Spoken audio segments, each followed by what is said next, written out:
Halo semua dan selamat datang. Hari ini kita bakal ngobrolin soal musuh kita bersama di era digital ini, prokrastinasi. Tapi tenang aja, kita nggak cuma akan bahas masalahnya, kita juga bakal ubah sumber gangguan terbesar kita, ya ponsel kamu, jadi alat super buat ngelawan kebiasaan menunda-nunda ini. Pernah nggak sih kamu ada di posisi ini? Deadline udah mepet banget, kerjaan numpuk, tapi entah kenapa jari kamu kayak punya pikiran sendiri. Terus aja nge-scroll media sosial tanpa henti. Kalau iya, kamu nggak sendirian kok. Ini tuh kayak jebakan zaman sekarang yang kita semua hadapi.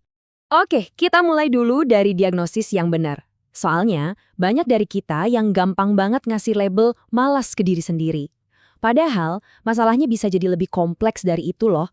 Dan ngerti bedanya itu adalah kunci pertama buat nemuin solusinya. Yuk kita bedah bedanya. Prokrastinasi itu sebuah pilihan aktif. Kamu sadar banget lagi menunda satu tugas dan biasanya itu bikin kamu ngerasa bersalah, stres atau cemas. Nah, kalau males itu lebih ke pasif. Kayak nggak ada kemauan umum aja buat ngapa-ngapain dan biasanya nggak ada rasa nyesalnya. Jadi kuncinya ada di perasaan kamu. Kalau kamu cemas gara-gara nunda, itu prokrastinasi bukan males. Nah, biar makin jelas ya definisinya, kata kuncinya di sini adalah sadar. Kamu tahu persis apa yang harus dikerjain, kamu tahu bakal ada akibatnya kalau nggak dikerjain, tapi kamu tetap secara sadar milih buat ngelakuin hal lain. Itulah inti dari prokrastinasi. Tapi ternyata prokrastinasi itu ada macam-macamnya loh. Ada tipe aktif atau yang sering kita sebut the deadliner. Tipe ini tuh sengaja nunda kerjaan karena justru ngerasa lebih semangat kalau udah deket deadline. Terus ada tipe pasif, yang nunda karena bingung mau mulai dari mana, atau ngerasa tugasnya berat banget. Coba deh kamu pikir-pikir, kamu lebih sering jadi yang mana nih? Terus, emangnya kenapa kalau kebiasaan ini dibiarin aja? Ini bukan cuma soal tugas yang telat selesai loh, menunda-nunda terus-menerus itu ada harga mahalnya. Dan puncaknya, bisa bikin kita kena kondisi kelelahan parah yang namanya burnout. Nah, ini nih dia nih, biaya yang gak kelihatan setiap kali kita nunda-nunda. Stres yang numpuk terus-terusan, rasa cemas yang gak hilang-hilang, hubungan sama teman dan keluarga jadi renggang, sampai performa kerja yang anjlok.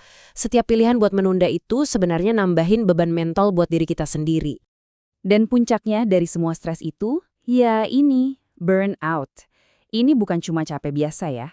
Ini kondisi di mana kamu lelah banget secara fisik dan emosional. Sampai kamu mulai sinis dan gak peduli lagi sama kerjaan. Ujung-ujungnya, produktivitas kamu ya jatuh bebas. Dan angka ini, wah jujur bikin ngeri sih. Ada survei di Indonesia yang nemuin kalau lebih dari 70% pekerja pernah ngerasain gejala burnout. Ini tuh bukan lagi masalah pribadi, tapi udah kayak epidemi diam-diam di dunia kerja, apalagi di kalangan anak muda. Oke, kita udah ngomongin masalahnya ya. Sekarang bagian pentingnya, solusinya. Kabar baiknya, siklus prokrastinasi ini bisa kita putus kok. Kita akan mulai dengan beberapa kebiasaan praktis yang bisa langsung kamu coba buat ngambil alih lagi kendali atas waktumu. Nih, ada 5 strategi jitu buat mulai. Pertama, pecah tugas raksasa jadi langkah-langkah kecil biar nggak kelihatan serem lagi. Kedua, tentuin prioritas biar energi kamu fokus ke yang paling penting. Ketiga, dan ini penting banget, ganti mindset harus sempurna jadi yang penting selesai dulu. Keempat, bikin target harian yang realistis buat bangun momentum. Dan terakhir, cari lingkungan yang positif karena semangat itu nular. Nah, selain ngebangun kebiasaan baru, kita juga bisa manfaatin alat yang udah ada di tangan kita. Ponsel yang tadinya jadi biang kerok, sekarang bisa kita ubah jadi asisten produktivitas kita.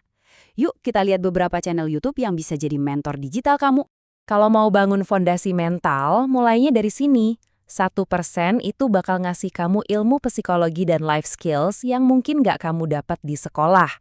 Terus ada Zahid Ibrahim yang nyajiin tips produktivitas dengan gaya yang asyik dan relevan banget buat anak muda. Dan kalau kamu mau nyerap ilmu dari buku-buku keren tanpa harus baca berjam-jam, Sikutu Buku ngerangkum semuanya dalam bentuk animasi yang seru. Buat kalian yang masih pelajar atau lagi seneng belajar, channel-channel ini wajib banget di-subscribe. Thomas Frank itu jagonya ngebongkar prinsip-prinsip belajar efektif. Ali Abdal pinter banget ngegabungin strategi belajar sama alat-alat teknologi canggih. Sementara Weso Studi bakal ngasih kamu metode-metode belajar unik yang mungkin belum pernah kamu coba sebelumnya. Dan buat kamu yang suka ngulik teknologi, channel ini tuh kayak harta karun.